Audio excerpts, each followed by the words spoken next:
Hello guys, welcome to back my new video.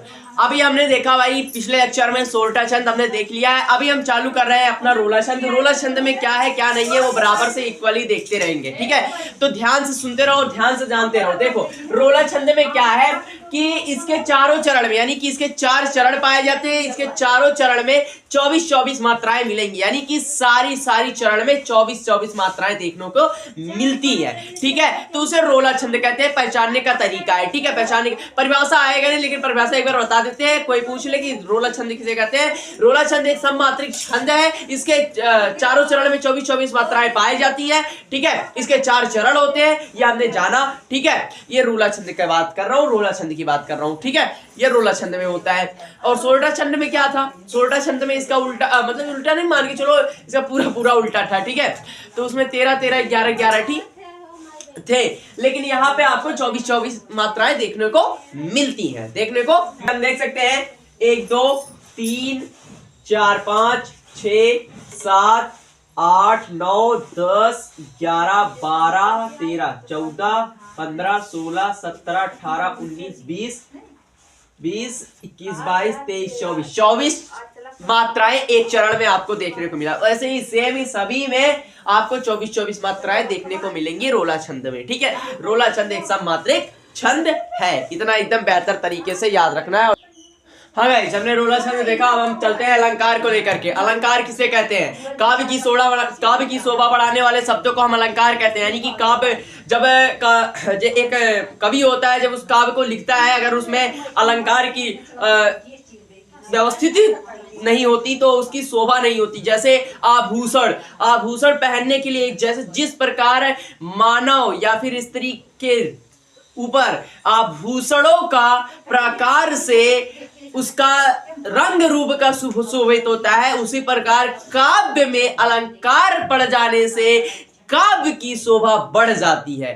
काव्य की शोभा बढ़ जाती है, यानी कि काव्य भी श्रृंगार कर लेता है। काव्य भी क्या कर लेता है? श्रृंगार कर लेता है। तो वही अलंकार है यहाँ पे। इस अलंकार में क्लास 10th में आपको सिर्फ मात्र आपको 3 प्रकार के अलंकार पढ़ने हैं। उपमा, रूपक, उत्प्रेक्षा। उपमा, रूपक एवं उत्प्रेक्षा, यही अलंकार 3 प्रकार के आपको पढ़ने हैं। किसमें?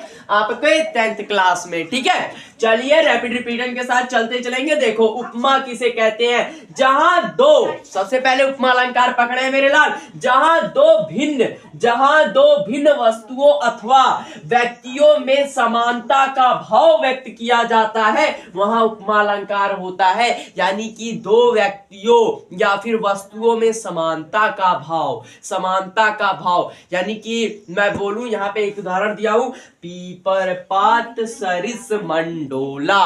पीपर पात सरिस मंडोला, यानी कि पीपर के समान हमारा मन क्या किया है? डोल गया है। तो वही क्या है बेटा? जो पीपर है, पीपर के पत्ते के समान हमारा जब मन डोल गया, यानी कि पीपर के पत्ते का जो समानता किया गया वो किससे किया गया? मन से। पीपर पात सरिस मन डोला। जहां पे आपको सम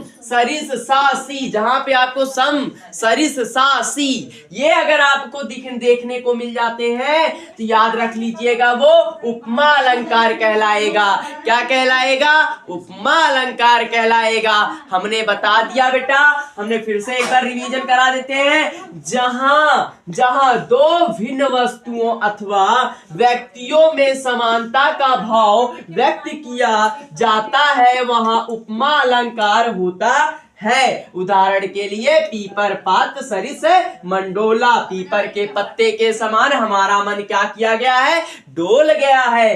तो यहाँ पे अगर आपको सम दिख जाए, इसमें सरिस दिख जाए, सा दिख जाए, सी दिख जाए, याद रखेंगे सम सा सरिस, ये शब्द अगर दिखते हैं बेटा, सम सरिस सासी, अगर ये शब्द आपको दिख रहे हैं, इसका मतलब वो है उपमा अलंकार। वो कौन सा अलंकार है? उपमा अलंकार है। आप भूलेंगे नहीं, बोर्ड के एग्जाम तक नहीं बोलेंगे भाई। 4 दिन बचा है, फोड़ेंगे।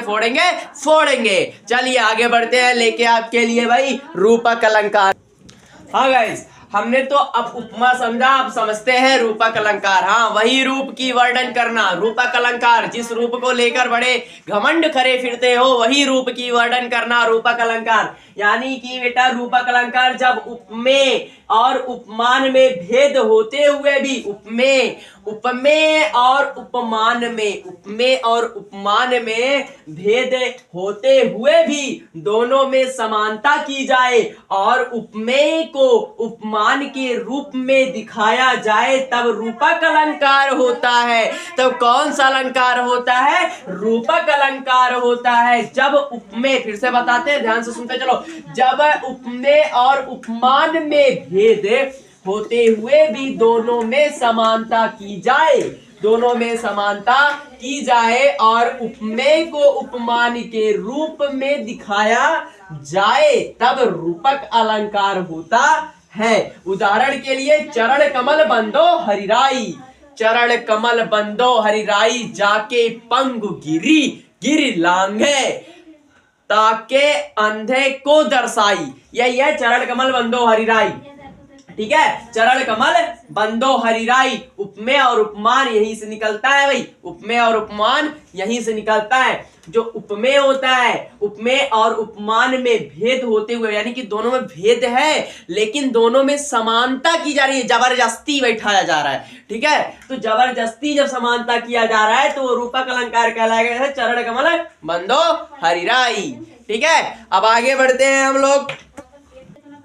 हाँ गाइस, अब देखते हैं हम लोग उत्प्रेक्षा अलंकार। उत्प्रेक्षा अलंकार किसे कहते हैं? जहां उपमेय में उपमान की संभावना की जाए वहां उत्प्रेक्षा अलंकार होता है। क्या बोला गया? जहां उपमेय में उपमान की संभावना की जाए वहां उत्प्रेक्षा अलंकार होता है। जैसे कि उसकी मतलब कि पहचानने की तरीका क्या है? उसमें आएगा जनु जाने, मनु मानो, मनहु।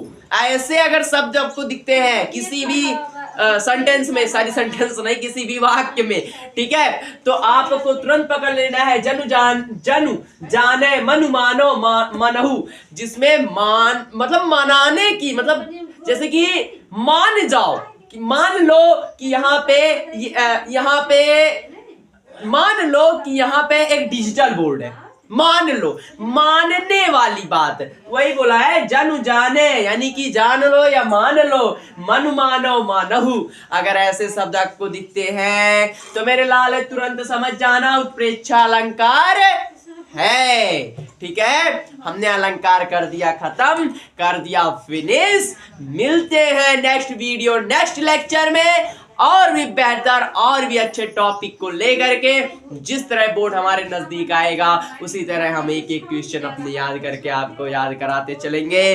टेंशन नहीं लेना है, ये इंपॉर्टेंट है, नोट कर लो, यहाँ से क्वेश्चन बनते रहते हैं। अलंकार कौन सा होता है, कौन सा अलंकार है, उपमा है कि उत्प्रेक्षा है कि रूपक है, ऐसे अलंकार पूछे जाते हैं। तो मिलेंगे नेक्स्ट वीडियो नेक्स्ट लेक्चर में, तब तक के लिए जय हिंद, जय भारत।